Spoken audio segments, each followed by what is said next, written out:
दोस्तों, भगवान शिव के 12 ज्योतिर्लिंग में से दूसरे नंबर पर है मल्लिकार्जुन ज्योतिर्लिंग। मल्लिकार्जुन ज्योतिर्लिंग आंध्र प्रदेश के कृष्णा नदी पर स्थित है। ये ज्योतिर्लिंग शैल पर्वत पर बना हुआ है। इसे साउथ इंडिया का कैलाश भी कहा जाता है। ये मंदिर साउथ इंडियन स्टाइल में बना हुआ है। मंदिर तक पहुँचने के लिए घने जंगलों से होकर जाना पड़ता है। 12 ज्योतिर्लिंग में से एक ऐसा ज्योतिर्लिंग है जहाँ पर भगवान शिव और माता पार्वती दोनों के ही दिव्य ज्योतियाँ है। माता पार्वती को मल्लिका और भगवान शिव को अर्जुन कहा जाता है। इस वजह से ज्योतिर्लिंग का नाम मल्लिकार्जुन ज्योतिर्लिंग है। मल्लिकार्जुन ज्योतिर्लिंग का परिसर काफी बड़ा है, जो कि करीब 2 हेक्टेयर के एरिया में फैला हुआ है। ये मंदिर ऊंची ऊंची दीवारों से घिरा हुआ है। मंदिर के गर्भगृह में भगवान शिव के 8 उंगली के बराबर शिवलिंग का दर्शन होता है। मंदिर का आर्किटेक्चर बहुत पुराना है। कहा जाता है 2000 साल पहले इस मंदिर को बनवाया गया था और देश के बड़े बड़े राजाओं ने इस मंदिर को बनाने में खूब सारा दान दिया था।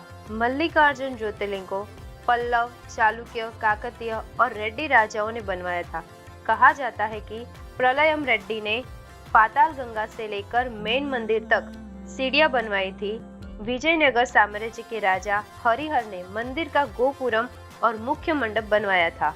15वीं सेंचुरी में राजा कृष्ण देव राय ने मंदिर में मौजूद राजगोपुरम और सुंदर मंडप बनवाया था।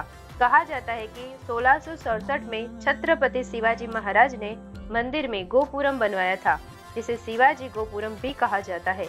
और मंदिर से थोड़े दूर यात्रियों के ठहरने के लिए धर्मशाला बनवाई गई थी।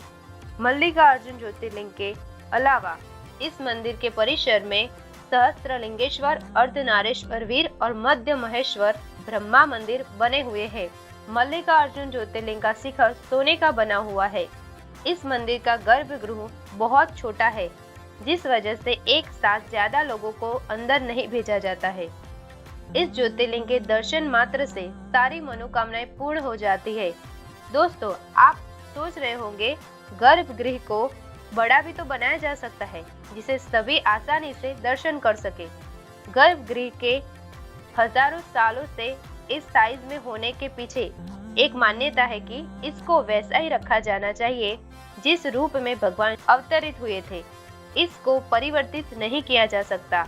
मल्लिकार्जुन ज्योतिर्लिंग को सुबह 5:30 बजे भक्तों के लिए खोल दिया जाता है और करीब 1 बजे तक तीर्थयात्री मंदिर के दर्शन करते हैं। इसके बाद मंदिर के पट बंद कर दिए जाते हैं और फिर शाम को 6 बजे दोबारा खोला जाता है। रात को 10 बजे मंदिर बंद कर दिया जाता है।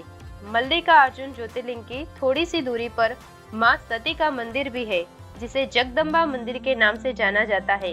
ये मंदिर मां सती के 51 शक्तिपीठों में से एक है। यहाँ श्री शैल पर्वत पर मां सती की गर्दन गिरी थी। यहाँ मां सती को ब्रह्मरंबा के नाम से भी जाना जाता है। दोस्तों, मल्लिकार्जुन ज्योतिर्लिंग का इतिहास भी बहुत रोचक है।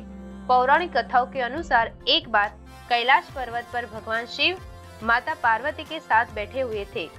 उसी वक्त उनके दोनों बेटे गणेश जी और भगवान कार्तिकेय जी लड़ते लड़ते दोनों के पास आ पहुंचते हैं। गणेश और कार्तिकेय में लड़ाई इस बात की थी कि दोनों में कौन बड़ा है, क्योंकि जो बड़ा है उसकी शादी पहले होगी। कार्तिकेय का कहना है कि वो बड़े हैं तो उनकी शादी पहले होगी। वहीं गणेश भगवान अपनी जिद पर अड़े थे। तभी भगवान शिव ने कहा, जो सबसे पहले इस सृष्टि की परिक्रमा करके पहले लौटेगा वो सबसे बड़ा होगा। ये बात सुनकर कार्तिकेय अपनी सवारी मोर पर जा बैठे और संसार का चक्कर लगाने के लिए निकल पड़े। दूसरी तरफ भगवान गणेश थे। भगवान गणेश जी का वाहन चूहे को माना जाता है। चूहे पर बैठकर इस पूरी दुनिया का चक्कर लगाना बहुत मुश्किल था, लेकिन भगवान गणेश को बुद्धि का देवता यूं ही नहीं कहा जाता। उन्होंने एक तरकीब निकाली। श्री गणेश इस संसार का चक्कर लगाने की जगह अपनी माता पार्वती और पिता भगवान शिव के पास जा पहुंचते हैं और उन दोनों की परिक्रमा करने लगे। गणेश जी ने करीब 3 बार अपने माता पिता की परिक्रमा की। गणेश जी की बुद्धिमानी और समझदारी से भगवान शिव और माँ पार्वती भी बहुत खुश हुए। जब तक भगवान कार्तिकेय संसार का चक्कर लगाकर लौटते, तब तक गणेश जी की शादी विश्वरूप प्रजापति की दोनों बेटियों रिद्धि और सिद्धि के साथ कर दी गई थी। जब कार्तिकेय परिक्रमा पूर्ण करके लौटे, तो उनको ये सब कुछ देखकर बहुत ज्यादा गुस्सा आया। और गुस्से में वो कांच पर्वत पर चले गए। कार्तिकेय को मनाने के लिए वहां पर नारद मुनि पहुंचते हैं, लेकिन कार्तिकेय इतने ज्यादा नाराज थे कि वो बिल्कुल नहीं माने। तब माता पार्वती उन्हें मनाने के लिए पहुंचती है और अपने पुत्र को देखने के लिए भगवान शिव भी वहां पहुंचते हैं और ज्योतिर्लिंग के रूप में प्रकट हो गए। ऐसा माना जाता है कि तभी से वहां मल्लिकार्जुन ज्योतिर्लिंग की स्थापना हुई। कहा जाता है कि शैल पर्वत पर बने मल्लिकार्जुन ज्योतिर्लिंग के दर्शन करने से और यहाँ पर भगवान का अभिषेक करने से अश्वमेघ यज्ञ करने जितना पुण्य मिलता है। मल्लिकार्जुन मंदिर में दर्शन के लिए कोई खास ड्रेस कोड नहीं है, लेकिन आप मंदिर में रुद्र अभिषेक या पूजा पाठ कर रहे हैं तो पुरुषों को धोती पहनना बहुत जरूरी है और वहीं औरतों के लिए साड़ी पहनना जरूरी होता है।